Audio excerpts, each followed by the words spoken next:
आज की वीडियो में मैं आप लोगों को वो सच बताने वाला हूं जो 90% लोग नहीं जानते। दोस्तों, आप लोगों ने अक्सर सुना होगा कि अपना खुद का एसएमएम पैनल बना के उससे आप लोग अर्निंग करें। तो आपको मैं इन फ्यूचर इसका पूरा एक्सप्लेनेशन वीडियो भी दूंगा, जिसके अंदर मैं आपको स्क्रिप्ट के बारे में बताऊंगा कि ये कैसे काम करता है, एपीआई प्रोवाइडर कैसे काम करते हैं। लेकिन इस वीडियो के अंदर मैं आप लोगों को इनका जो बिजनेस मॉडल है उसके बारे में बताने वाला हूँ। कुछ डार्क रियलिटी है जो कि आपको पता होना ज़रूरी है। काफ़ी सारे लोग आते हैं इनबॉक्स में और वो बताते हैं कि हमें एसएमएम पैनल बनाना है और एसएमएम पैनल बना के हमें अर्निंग करनी है, और सच में लोग इससे अर्निंग कर भी रहे हैं और कुछ लोग कर चुके भी हैं। और इसका जो डार्क रियलिटी है वो किसी को पता नहीं है कि ये कैसे काम करता है, आपको प्रॉफिट कैसे होता है इसके अंदर, और आप ये बिजनेस करने के काबिल हैं या नहीं है। और इसी तरह से जैसे कि मैंने आप लोगों को जनरेट प्रेस के लेसन्स के बारे में डिटेल्स में वीडियो बना कर दी थी कि ये लेसन्स कैसे काम करता है, इसी तरह आज मैं आपको पूरे एसएमएम पैनल की सच्चाई बताऊंगा, जिसके अंदर आप लोगों को बहुत ज़्यादा इंफॉर्मेशन देखने को मिलेगा। ये बेशक वीडियो लंबी होगी, लेकिन इस बिजनेस मॉडल को आप अच्छे से समझ जाएंगे और आपको ये पता होगा कि आपने अपना खुद का एसएमएम पैनल बनाना है या नहीं बनाना, और इसकी असल सच्चाई क्या है। तो वीडियो शुरू करने से पहले दोस्तों, आप लोग ज़िया टेक डिजिटल को सब्सक्राइब कर सकते हैं, क्योंकि हम इस चैनल के ऊपर आप बहुत सारी ऐसी चीज़ें और आप लोगों को सच्चाई के साथ, रियलिटी के साथ बताने वाले हैं जो कि पहले आप नहीं जानते थे। तो आप लोग इस चैनल के साथ जुड़े रहें, क्योंकि हम अच्छी से अच्छी इंफॉर्मेशन आप लोगों तक पहुंचा सकें। दोस्तों, इंटरनेट के ऊपर हजारों एसएमएम पैनल्स हैं जो कि इंस्टाग्राम के फॉलोअर्स, टिकटॉक के फॉलोअर्स, यूट्यूब के व्यूज, टिकटॉक के लाइक्स वगैरह को सेल करते हैं। लेकिन सवाल ये है कि ये फॉलोअर्स आते कहां से हैं? क्या ये रियल लोग होते हैं या ये सिर्फ एक सिस्टम है जिसमें हर कोई एक मिडल मैन बना हुआ है? तो आज मैं ये सारा कुछ आप लोगों के साथ एक्सप्लेन करने वाला हूं। आज मैं आपको complete technical architecture, API system provider और dark reality step by step समझाऊंगा। इस वीडियो के बाद आपका कोई भी क्वेश्चन नहीं रहेगा। सबसे पहले हम लोग बेसिक रियलिटी को समझते हैं गाइस। जैसे कि आपको स्क्रीन के ऊपर एक मेरी इमेज भी नजर आ रही होगी, जिसके अंदर आपको ये समझ में आ रहा होगा कि ये किस तरह से काम करेगा। एसएमएम पैनल खुद से कोई भी फॉलोअर, लाइक, कमेंट्स, व्यूज वगैरह जनरेट नहीं करता। ये एक मिडलमैन सॉफ्टवेयर होता है जो कि आप लोग जब इस सॉफ्टवेयर को परचेज करते हैं या स्क्रिप्ट को परचेज करते हैं या ये बनवाते हैं, तो ये सिर्फ एक मिडलमैन की तरह काम करता है। अब ये मिडलमैन काम कैसे करता है मैं वो आप लोगों को बताता हूँ। मतलब कि अगर कोई भी कस्टमर आपके पैनल पर 1000 फॉलोअर्स का ऑर्डर करता है, तो आपका पैनल खुद से कोई भी फॉलोअर्स वगैरह उसको नहीं देगा। जिन लोगों की ये सोच होती है कि हम अपना खुद का एसएमएम पैनल बनाने के बाद फिर हम लाखों फॉलोअर्स दे देंगे, हम सेल कर देंगे या अपने लिए यूज कर लेंगे, तो ऐसा इसमें कोई सीन नहीं है। ये बात तो आपकी बिल्कुल क्लियर होगी, ठीक है। अब आपका जो पैनल है वो जो ऑर्डर होता है वो किसी और पैनल को फॉरवर्ड करता है। अब और कोई पैनल भी हो सकता है, जैसे कि इसमें सेकंड ऑप्शन के अंदर आप देखें तो आपके पास एक कस्टमर आया, उसने आपको एक ऑर्डर दिया, तो वो आपके अपने एसएमएम पैनल के ऊपर वो ऑर्डर आ चुका है, ठीक है। अब आपके अपने एसएमएम पैनल से जो ऑर्डर होगा वो या तो प्रोवाइडर के पास जाएगा या किसी और एसएमएम पैनल के ऊपर जाएगा। अब ये आपको पता होगा कि आपने जिससे सर्विस ली हुई है वो कोई प्रोवाइडर है या जिससे आपने सर्विस ली हुई है वो कोई और पैनल वाला है, ये आपको देखना है, ठीक है। तो आपका जो ऑर्डर होगा वो उस पैनल के ऊपर जाएगा जिस पैनल की या जिस प्रोवाइडर की आपने एपीआई अपने पैनल के साथ इंटीग्रेट की हुई है, ठीक है। अब आप इस बात को अच्छे तरीके से समझ लें कि आपका जो मेन प्रोवाइडर होता है, जो जिससे आप लोग सर्विस ले रहे हैं, वो कोई पैनल वाला है या कोई मेन प्रोवाइडर है, तो वो आपकी रिक्वेस्ट मेन प्रोवाइडर को भेजेगा। अगर आप लोगों के पास कोई मेन प्रोवाइडर है जिससे आप सर्विस ले रहे हैं, तो फिर तो डायरेक्टली आपका जो सॉफ्टवेयर होगा, जो कस्टमर उसको रिक्वेस्ट देगा फॉलोअर्स की, लाइक की, कमेंट्स की, तो वो मेन प्रोवाइडर को दे देगा। अगर मेन प्रोवाइडर नहीं होगा तो आपने जिससे सर्विस ली होगी जिस पैनल से, तो वो उसको वो दे देगा आपकी रिक्वेस्ट, और वो आपकी रिक्वेस्ट को मेन प्रोवाइडर तक पहुंचाएगा। मतलब कि चेन में जितने भी पैनल्स आते हैं, चेन में जितने भी आपके मतलब कि कोई मिडल मैन, कोई भी सॉफ्टवेयर आता है, एंड द एंड आपका जो रिक्वेस्ट है, आपका जो ऑर्डर है, वो प्रोवाइडर के पास ही जाना है जो उस चीज़ का मेन प्रोवाइडर होगा। अब आप यहाँ पे देखेंगे जो मेन प्रोवाइडर होता है वो काम कैसे करता है। अब वो आप लोग यहाँ पे देखें, मेन प्रोवाइडर जो होता है वो फिर वो अपने बोट नेटवर्क को मतलब कि एक्टिवेट करता है। उसके बाद काफ़ी ज़्यादा बोट ट्रैफिक होती है, उसके पास बहुत सारे अकाउंट्स होते हैं। ये मैं आगे चल के आपको डिटेल के साथ समझाता हूँ। उसके बाद फिर वो आपका जो भी क्लाइंट होगा, उसने जो अपना आईडी का लिंक दिया होगा, जो अपना प्रोफाइल का एक आईडी दिया होगा, उसके ऊपर वो सारा ट्रैफिक चला जाएगा। जो चीज़ उसको नीड होगी, लाइक्स चाहिए होंगे, फॉलोअर्स चाहिए होंगे, कमेंट्स चाहिए होगा या कुछ भी चाहिए होगा, व्यूज़ वगैरह, तो वो उसको प्रोवाइड हो जाएगा, ठीक है।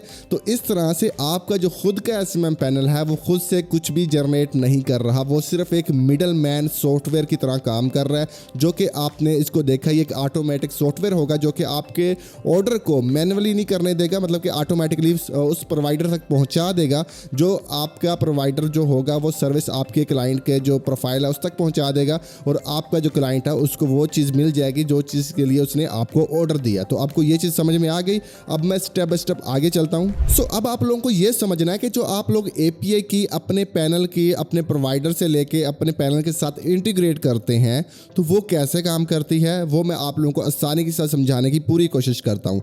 API का जो फुल फॉर्म होता है वो होता है application programming interface. Simple words में API का एक ब्रिज होता है, जिस तरह से हम कह लेते हैं कि एक आपको पुल नज़र आ रहा है तो वो एक ब्रिज जो होता है वो API दो मतलब कि कंप्यूटर्स होते हैं, दो सर्वर होते हैं, उनके बीच में जो रोल प्ले कर रहा होता है उसको हम API कह देते हैं। ठीक है, तो ये एक API के जो दरमियान वाला सिस्टम होता है इसको हम API कहते हैं, जो कि कनेक्शन इतना फास्ट होता है कि अगर एक PC के ऊपर या हम एक सर्वर के ऊपर या एक सॉफ्टवेयर पे हम कोई मतलब कि एक्टिविटी करते हैं तो दूसरा जो सर्वर होता है उसके साथ वो लिंक होता है। ठीक है, तो मतलब कि इनपुट और आउटपुट जैसे होता है, आपको ये चीज़ समझ में आ गई होगी कि API कुछ इस तरह से एक पुल की तरह, एक ब्रिज की तरह काम करता है। ठीक है, जब कोई कस्टमर ऑर्डर करता है तो आपका जो पैनल ऑटोमेटिकली प्रोवाइडर को पैनल को API रिक्वेस्ट सेंड कर देता है। जब कोई आपके पैनल के ऊपर आएगा तो वो जो प्रोवाइडर को रिक्वेस्ट आनी है वो आपका जो API होगा वो उसको सेंड कर देगा। ठीक है, तो वो रिसीव कर लेगा उस रिक्वेस्ट को और उसके ऊपर फिर वो काम करना स्टार्ट कर देगा। एग्जांपल के तौर पे मैं आप लोगों को समझा देता हूँ। कस्टमर ने ऑर्डर लगा दिया 1000 फॉलोअर्स का, इंस्टाग्राम के उसने 1000 फॉलोअर्स का ऑर्डर लगा दिया, तो आपका पैनल ऑटोमेटिकली प्रोवाइडर को मैसेज सेंड कर देगा कि ये इंस्टाग्राम फॉलोअर्स इतनी क्वांटिटी के हैं, 1000 क्वांटिटी है इसकी और ये प्रोफाइल का लिंक है या प्रोफाइल की ID है कस्टमर की, तो आप लोग इसके ऊपर 1000 फॉलोअर्स जो हैं वो कंप्लीट कर दें। तो ये प्रोसेस ऑटोमेटिकली होता है, आपको खुद से मैनुअल करने की ज़रूरत नहीं होती। आपने एक बार अपना SMM पैनल बना लिया होता है तो वो जो मिडलमैन सॉफ्टवेयर होता है, आपका जो पैनल होता है, ये सब कुछ ऑटोमेटिकली ही कर रहा होता है। ठीक है, तो वो प्रोवाइडर को ये चीज़ पहुंचाता है और प्रोवाइडर जो है फिर इसके ऊपर काम करता है और आपके जो फॉलोअर्स हैं फिर वो कंप्लीट हो जाते हैं जिसने भी ऑर्डर लगाया होता है उसके। ठीक है, अब आगे मैं एक और इमेज के अंदर आपको थोड़ा सा और मैं डिस्क्राइब करने की कोशिश करता हूं। अब सबसे जो इंपॉर्टेंट सवाल है, कुछ लोगों का ये सवाल होता है कि हमें प्रोवाइडर का बता दिया जाए कि प्रोवाइडर कौन है, हम प्रोवाइडर तक कैसे पहुंच सकते हैं और प्रोवाइडर होता कौन है। बेसिकली मैं आप लोगों को ये बताता हूं, जो SMM पैनल वाले होते हैं उनमें भी प्रोवाइडर होते हैं। ठीक है, और कुछ ऐसे प्रोवाइडर होते हैं जो कि SMM पैनल को ही अपनी सर्विस देते हैं और वो खुद से उनका अपना कोई SMM पैनल नहीं होता। ये दो टाइप्स के प्रोवाइडर होते हैं। मिसाल के तौर पे अब मैं एक प्रोवाइडर हूँ, मेरे पास एक सर्विस है। ठीक है, मैं YouTube के लाइक्स वगैरह को सेल करना चाहता हूँ और मेरे पास इस तरह के सॉफ्टवेयर हैं, मेरे पास ऐसा सिस्टम है, मेरे पास कोई भी ऐसा मैकेनिज्म है जिसके ज़रिए मैं लोगों को लाइक वगैरह या इंस्टाग्राम के फॉलोअर वगैरह दे सकता हूँ। तो या तो मैं अपना खुद का SMM पैनल बनाऊंगा या फिर मैं उन पैनल्स को, बड़े बड़े पैनल्स को हायर कर लूँगा और उनको अपनी API दे दूँगा। वो मेरी API को यूज़ करते हुए मेरे पास बहुत सारी रिक्वेस्ट भेजेंगे, तो फिर मैं उनकी रिक्वेस्ट को पूरा करूँगा जिसमें से मैं अर्निंग करूँगा। तो जो प्रोवाइडर होता है वो कुछ इस तरह से करता है। अब मेरे जितने भी क्लाइंट्स होंगे, कस्टमर होंगे जो मेरे पैनल वाले होंगे, अब उनके साथ मेरा एक एग्रीमेंट होगा कि मैंने उनको किस प्राइस के ऊपर मतलब कि ये प्राइस किस प्राइस के ऊपर उनके साथ मेरी एग्रीमेंट होता है कि मैं आपको ये फॉलोअर्स 1000 दूंगा। तो फिर वो चाहे आगे जितने के मर्जी बेचे, मेरा उनके साथ कोई लेना देना नहीं होगा। या फिर मेरा खुद का एक अपना SMM पैनल होगा जिसके अंदर मैं अपना जो सर्विस है वो इंटीग्रेट कर दूंगा, अपने सॉफ्टवेयर के साथ APIs वगैरह लगा दूंगा, जिससे कोई भी अगर मेरे SMM पैनल से ही API लेता है और अपने पैनल पर लगा लेता है, ये एक चैन की तरह हो गया, तो फिर भी मेरी जो सर्विसेज हैं वो जा रही होंगी। तो बेसिकली प्रोवाइडर वो होता है जो एक्चुअल जो फॉलोअर है या सर्विस है वो डिलीवर कर रहा होता है। जैसे कि अगर मैं खुद से व्यूज़ दे रहा हूँ, फॉलोअर्स दे रहा हूँ, लाइक्स दे रहा हूँ, ठीक है, कुछ भी दे रहा हूँ, अगर मैं खुद से दे रहा हूँ तो मैं हूँ मेन प्रोवाइडर और मैं ही प्रोवाइडर कहलाऊंगा। और जो SMM पैनल होता है वो कभी भी प्रोवाइडर नहीं होता, वो एक मिडल मैन होता है और एक मिडल मैन सॉफ्टवेयर होता है जो एक्चुअली में आपको दे रहा होता है, वही प्रोवाइडर होता है। अब जो लोग सवाल ये करते हैं कि यार प्रोवाइडर के पास ऐसा क्या होता है, प्रोवाइडर के पास जो होता है वो मैं आप लोगों को बता देता हूँ। बोट नेटवर्क होते हैं उनके पास बहुत सारे। आप लोगों ने अक्सर देखा होगा जब DDoS अटैक होता है किसी भी वेबसाइट के ऊपर और वेबसाइट वो मतलब कि क्रैश कर जाती है या बहुत ज़्यादा स्लो हो जाती है, तो उनके पास उसी तरह की कुछ ऐसी ट्रैफिक होती है, कुछ ऐसे बोट्स नेटवर्क होते हैं जो कि वो एकदम से आपकी प्रोफाइल के ऊपर भेज देते हैं। और उनके पास और भी बहुत कुछ होता है। फेक अकाउंट्स होते हैं उनके पास, डेटाबेसेस होते हैं, ऑटोमेशन सिस्टम उनके पास काम कर रहा होता है। और भी उनके पास कुछ इस तरह के, आपको पता है कि क्लोन अकाउंट्स भी होते हैं जो आजकल पहले तो ये चीज़ें बहुत ज़्यादा आम होती थी, अब थोड़ी कम हो गई हैं, जो कि फेसबुक के बहुत सारे अकाउंट्स लोग ख़रीद लेते थे, ठीक है। वो मतलब क्लोन अकाउंट्स होते थे, तो उनके पास बहुत कुछ ऐसा होता है कि जो वो आपको जिसके ज़रिए वो सारी एक्टिविटी करवा देते हैं आपके फेसबुक पेज के ऊपर, आपके इंस्टाग्राम के ऊपर, टिकटॉक के ऊपर या यूट्यूब के ऊपर, जो कि आपको दिखने में ऐसा लगता है कि यार ये तो बिल्कुल रियल काम लग रहा है, लेकिन वो रियल होता नहीं है, वो एक आर्टिफिशियल ही सारा काम हो रहा होता है, ठीक है। प्रोवाइडर के पास लाखों फेक अकाउंट होते हैं, उनको कोई प्रॉब्लम नहीं होता, जो कि ऑटोमेटिकली फॉलोअर आपको फॉलो कर देते हैं, आपको लाइक कर देते हैं, कमेंट्स कर देते हैं। तो ये आपने एक देखा कि एक मेन प्रोवाइडर है, इस तस्वीर के अंदर आप लोग देखें तो उसके पास कितने ज़्यादा अकाउंट्स हैं और उन सारे अकाउंट्स के साथ एक सिस्टम जो है वो लिंक है। तो ये एक प्रोवाइडर इस तरह से काम करता है। अब आपको ये भी पता चल गया होगा कि प्रोवाइडर काम कैसे करता है। अब मैं आप लोगों को ये बता देता हूँ, जो कि कुछ लोगों का ये सवाल होता है कि जो बोट नेटवर्क होता है वो क्या होता है, वो कैसे काम करता है, क्या वहाँ पे कोई ऐसा रूम होता है जहाँ पे कुछ बोट्स बैठे हुए होते हैं। ये ऐसा कुछ भी नहीं होता। जो बोट नेटवर्क बेसिकली एक ऑटोमेटेड एक सॉफ्टवेयर होता है, जो कि मैं एग्जाम्पल के तौर पर आपको समझाता हूँ। प्रोवाइडर के पास 1 लाख फेक इंस्टाग्राम अकाउंट है। जब ऑर्डर रिसीव होता है तो सिस्टम ऑटोमेटिकली उन अकाउंट्स को कमांड देता है कि फॉलो करने के लिए तैयार हो जाओ, और वो फॉलो करने के लिए स्टार्ट हो जाते हैं। जो भी आप उनको लिंक देते हैं, मतलब कि आपने कोई अपना इंस्टाग्राम का या टिकटॉक का जो यूट्यूब का उनको लिंक दिया, तो वो ऑटोमेटिकली सारा कुछ इसके ऊपर हो रहा होता है। इसमें कोई भी ह्यूमन नहीं होता, कोई भी इसके अंदर इंसान नहीं होता, और ये सिर्फ एक सॉफ्टवेयर ही होता है जो ये सारा कुछ कर रहा होता है। इसलिए जो फॉलोअर होते हैं वो रियल नहीं होते। हम उनको कहते हैं कि यार ये हमारे फॉलोअर्स ड्रॉप हो रहे हैं, या जो लोग हमें फॉलो कर रहे होते हैं हम उनको जानते भी नहीं, और कुछ अरसे के बाद अगर आप उनके अकाउंट्स को देखेंगे तो उनका वो अकाउंट ही नहीं होता, ठीक है, वो आपकी लिस्ट में ही नहीं होते। तो फिर उसके अंदर आपने अक्सर देखा होगा बहुत सारे पैनल्स होते हैं जो कि रीफिल भी आपको गारंटी दे रहे होते हैं। तो वो रीफिल इसीलिए दे रहे होते हैं कि कुछ ड्रॉप हो जाते हैं, क्योंकि जैसे जैसे अपडेट्स होती रहती है तो इंस्टाग्राम, यूट्यूब या फेसबुक वगैरह या टिकटॉक वगैरह एक्शन लेते रहते हैं। तो ये बोट ट्रैफिक को वो क्लीन करते रहते हैं, तो आपके जो फॉलोअर्स, लाइक्स या वो ड्रॉप होते रहते हैं। फिर अगेन आप रीफिल करते हैं तो फिर अगेन आपको ये मिल जाते हैं। तो ये आपको समझ में आ गया। अब कुछ प्रोवाइडर्स के पास क्या होता है, उनके पास क्लिक्स फॉर्म्स होते हैं। ये मैं आप लोगों को थोड़ा सा और एक्सप्लेन करता हूँ। कुछ लोग आपको रियल में भी ट्रैफिक देते हैं, लेकिन वो काफ़ी ज़्यादा एक्सपेंसिव होती है। मिसाल के तौर पे आपने बहुत सारी ऐसी वेबसाइट देखा होगा जहाँ पे आपको जाके क्लिक करने पे, लाइक करने पे, कमेंट्स करने पे, फॉलो करने पे, ठीक है, आपको वहाँ पे सब्सक्राइब करने पे कुछ अमाउंट मिलता है, जिसको हम कह देते हैं कि PTC एड वॉच करके आप लोग अर्निंग करें, लाइक कमेंट्स करके आप अर्निंग करें। तो बहुत सारी ऐसी आपने वेबसाइट्स भी देखी होंगी, ऐप्स भी देखी होंगी। उनमें क्या होता है कि आप उनके अंदर फ्री अर्निंग करने के लिए जाते हैं, उसमें रेफर सिस्टम भी होता है, और वो आप लोग रेफर आपको करने पे ज़्यादा अर्निंग देते हैं। बेसिकली वो फ्री होती हैं, वहाँ पे आपको कोई भी प्लान एक्टिवेट नहीं करना होता, कोई भी इन्वेस्टमेंट नहीं करना होती, बस आपको वहाँ पे काम करना होता है। और वहाँ पे आपको काम करने की जो प्राइस है वो काफ़ी ज़्यादा कम दी जाती है, और उसके बाद वहाँ पे जितने लोग भी काम कर रहे होते हैं वो रियल एक्टिविटी कर रहे होते हैं। मतलब कि उनका जो एडमिन होता है उनको एक लिंक पास करता है, एक पोस्ट करता है कि इस लिंक को अगर आप लोग सब्सक्राइब करोगे या इसको लाइक कमेंट्स करोगे तो आपको इतने सतोशीज, इतने कॉइन्स या इतने सेंट आपको मिलेंगे।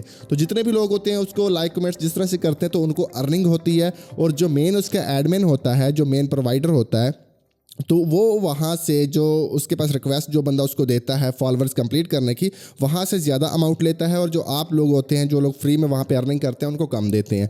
और इस तरह से फिर उनके पास एक रिकॉर्ड भी होता है, एक हिस्ट्री भी होती है, और आपके वहाँ पे फॉलोअर्स वगैरह जो होते हैं वो ड्रॉप बहुत कम होते हैं, बहुत ही कम होते हैं, और वो एक रियल होते हैं। लेकिन रियल भी इसी तरह के ही होते हैं कि वो बाद में आपकी वीडियो वगैरह को नहीं देखते, लेकिन फौरी तौर पर आपका जो क्राइटेरिया है वो पूरा करा देते हैं, ठीक है। तो ये कुछ जो प्रोवाइडर होते हैं उनके लिए ये चीज़ होती है, उन्होंने अपना ये सारा कुछ बनाया हुआ होता है, वहाँ पे लोग भी रखे हुए होते हैं, या कुछ लोगों ने इस तरह से एक सॉफ्टवेयर बना के सबको ऑनलाइन ही लिंक किया हुआ होता है। अगर फिजिकल वहाँ पे लोग नहीं होंगे तो ऑनलाइन वो लोग सारे उसके अंदर जो है वो कनेक्ट होंगे, उसके साथ लिंक होंगे, जो कि एक वर्कर्स का जो लो सैलरी के ऊपर काम, जिस तरह से मैंने आपको बताया कि वो करते हैं कि वो कम पैसों के लिए वो आपको लाइक कमेंट्स कर देते हैं, और बाद में उनके वो अर्निंग होती फिर जब उनकी एक अमाउंट बनती है फिर वो विड्रॉवल कर लेते हैं। तो इसके लिए सारा कुछ भी आपको समझ में आ गया। पेड वर्कर्स होते हैं, ये भी काम आपको अच्छे से क्लियर हो गया होगा ये कैसे काम हो रहा है। प्रॉफिट सिस्टम कैसे काम करता है, अब हमने इसको समझना है थोड़ा डीपली, और इसके अंदर जो रिस्क है वो भी मैं आप लोगों को बताता हूं, ठीक है। अभी स्क्रीन के ऊपर जो आपको इमेज नजर आ रही है, इसमें आप लोग अच्छे से समझ भी गए होंगे कि यार प्रॉफिट इसमें कैसे बन रहा है, लेकिन इतना भी आसान नहीं है। सबसे पहले कस्टमर आता है, वो आपको $3 का एक ऑर्डर देता है, जिसमें आपने उसके 1000 इंस्टाग्राम फॉलोअर्स या टिकटॉक के फॉलोअर्स आपने कंप्लीट करके देने हैं। आपने प्राइस कितनी लगाई है, आपने $3 पर 1000 फॉलोअर्स की आपने प्राइस लगाई है, ठीक है। अब कस्टमर आया, उसने आपको $3 मतलब $3 आपको पे किया। अब उसको आपने 1000 फॉलोअर्स जो है वो डिलीवर करना है उसकी जो प्रोफाइल के ऊपर, ठीक है। अब उसके बाद जब रिक्वेस्ट आपके पास आती है तो आपका जो पैनल है ऑटोमेटिकली उस रिक्वेस्ट को प्रोवाइडर के पास भेज देता है। आप ऑनलाइन हैं, आप ऑनलाइन नहीं हैं, आप कहीं बिजी हैं, आप सो रहे हैं, आप कुछ भी कर रहे हैं, लेकिन आपकी जो रिक्वेस्ट है वो प्रोवाइडर के पास चली जाएगी। प्रोवाइडर के पास आपकी जो एक अपना एग्रीमेंट होता है, क्योंकि प्रोवाइडर के पास आप जब जाते हैं तो वो आपको बताता है कि मैं आपको इस प्राइस के ऊपर 1000 फॉलोवर दूंगा, 1000 फॉलोवर दूंगा। तो जो भी बीच का प्रॉफिट होता है वो आप रखते हैं, ठीक है। अब आपको अपने पैनल का पता चल गया कि आपका जो खुद का एसएमएम पैनल होता है वो एक मिडल मैन सॉफ्टवेयर होता है, या आप एक मिडल मैन के तौर पे काम करते हैं। तो आप इसमें बेसिकली अपना एक कमीशन ले रहे होते हैं, एक सर्विस को सेल कर रहे होते हैं, पीछे से रीसेल कर रहे होते हैं, प्रोवाइडर से सर्विस लेके आप उसको आगे रीसेल कर रहे होते हैं और उसमें अपना प्रॉफिट जो मार्जिन है वो आप बचा रहे होते हैं, ठीक है। अब यहाँ पे $3 का ऑर्डर था, आपने प्रोवाइडर को पे किया $1, $2 का आपको प्रॉफिट आ गया एक सर्विस से। अगर आप इस तरह की सर्विस 1000 सेल करते हैं डेली की, 2000 सेल करते हैं, 3000 सेल करते हैं, 1 लाख कर देते हैं, तो उससे आप अपने प्रॉफिट मार्जिन को देख लें। अब ये भी डिपेंड करता है कि आपने प्रॉफिट मार्जिन रखा कितना हुआ है। कुछ लोगों ने बहुत ज़्यादा रखा हुआ होता है, कुछ लोगों ने बहुत कम रखा हुआ होता है। हर किसी को अपनी मार्केट स्ट्रेटजी के हिसाब से अपना प्रॉफिट मार्जिन रखना होता है, जिससे उसके पास ज़्यादा से ज़्यादा प्रॉफिट और ज़्यादा से ज़्यादा क्लाइंट्स या कस्टमर आएँ, ठीक है। अब मैं आपको यहाँ पे एक डार्क रियलिटी भी साथ में मैं बता देता हूँ। कस्टमर ने अगर $3 का ऑर्डर लगाया, आपने उसमें से $2 का प्रॉफिट अर्न किया और $1 आपने प्रोवाइडर को भेज दिया, ठीक हो गया, आसानी के साथ आपको समझ में आ गया। लेकिन आपको प्रोवाइडर के पास पहले से अमाउंट रखना होता है। प्रोवाइडर के पास आपको $100 का डिपॉजिट, $50 का डिपॉजिट, $20 का डिपॉजिट, जितना आपको लगे कि आपका डेली यूजेज है उस हिसाब से आप लोग उसके पास डिपॉजिट रखेंगे।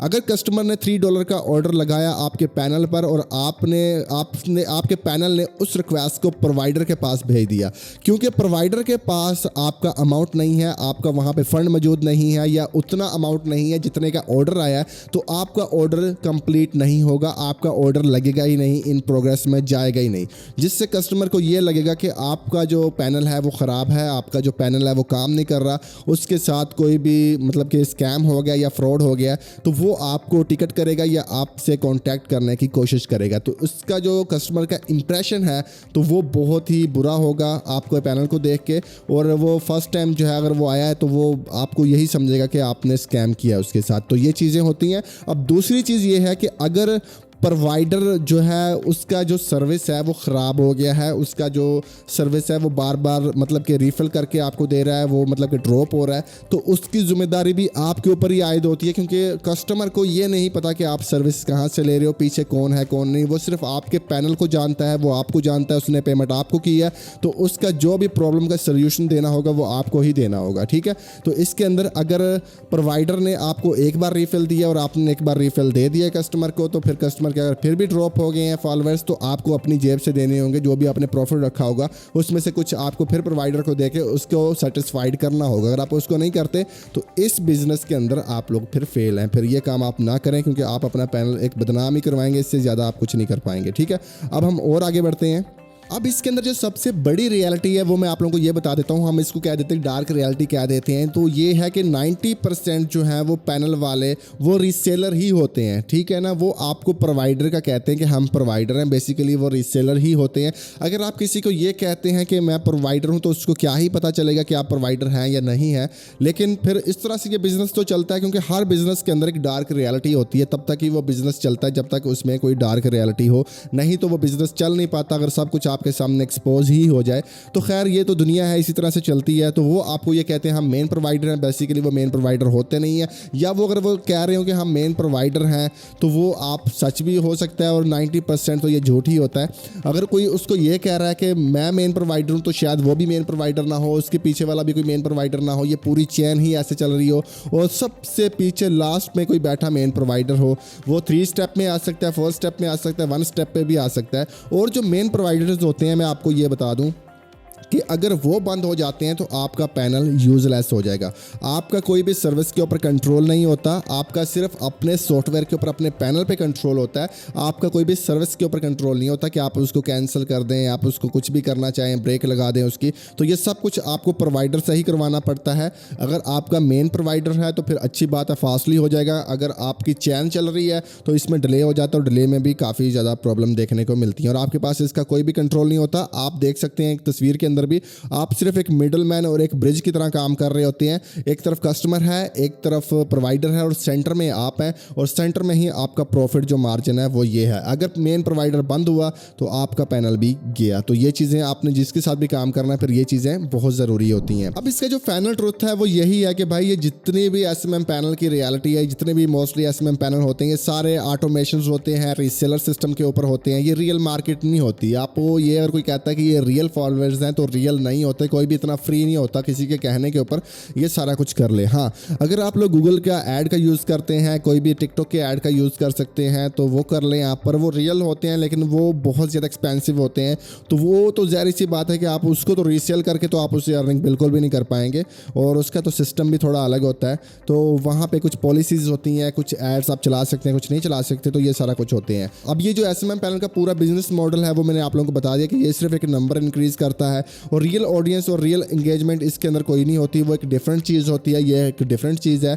इस वीडियो का पर्पज़ सिर्फ आपको एक अवेयरनेस देना था और एक आपको एजुकेशन करना था, जो कि मैंने इस मार्केट में 4 से 5 साल में जो सीखा है, जो मुझे इसका एक्सपीरियंस था, जो मुझे फैक्ट्स लगे वो मैंने आप लोगों के साथ रख दिए हैं। बाकी आप अपने तौर के ऊपर भी रिसर्च कर सकते हैं।